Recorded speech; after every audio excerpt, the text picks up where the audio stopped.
Now to Project Drive Sober. It has been our mission at NBC 26 for the last year to try to reduce drunken driving here in Wisconsin. And in that time, we've looked at several sides of the issue, heard from dozens of people, and seen the consequences of getting behind the wheel impaired.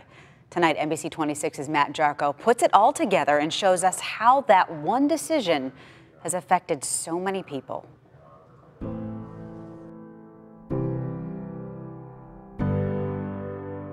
My son graduated Whitewater in 2013. Our daughter was the associate principal at Oconomowoc High School. My brother was fantastic, so kind.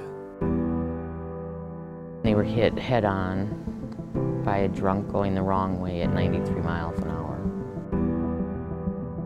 This doctor, who was high on prescription drugs, slammed into the back of her car going 50 miles an hour. Hit them so hard that I had to tell the kids that they couldn't see them again. The question all of these people are asking, why did this happen to me? All studies show that Wisconsin has a significant drinking problem. Therefore, we have a significant drunk driving problem, and they go hand in hand. It's a problem judges and police constantly see.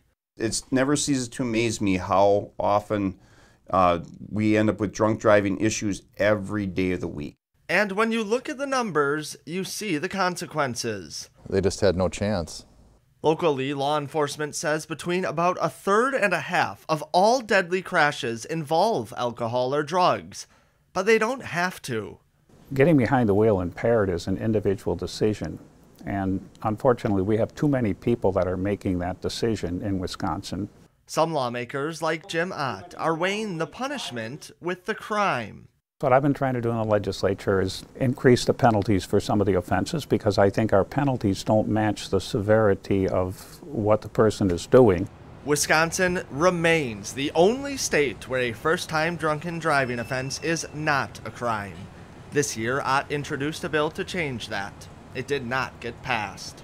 To say, well, I don't want it to be criminalized because it might happen to me. It doesn't have to happen to you. It doesn't have to happen to anybody.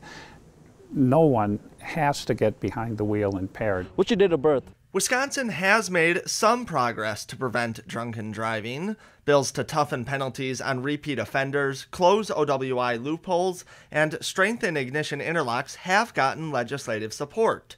Terry's case again is 18 CF 866. Terry, how are you doing today? Some counties, like Brown, have started OWI treatment courts, trying to break the patterns and change behaviors of repeat offenders. Early results have been positive. But for those who have lost loved ones to drunken drivers, it's often not enough. I think Wisconsin's laws need to be much stronger than they are. I think they may have to make the first time offense a misdemeanor. Their tragedies have pushed them to advocacy. The fight continues for their loved ones, without their loved ones. We live our life as I guess we always would. We just live them without people that were dear to us. Matt Jarko, NBC 26. 1 year of Project Drive Sober. And just today, the state Senate signed off on 2 bills that would toughen drunken driving penalties. The first would establish a mandatory 5-year minimum prison sentence for OWI homicides. The other would increase minimum prison time for a 5th or 6th drunken driving offense.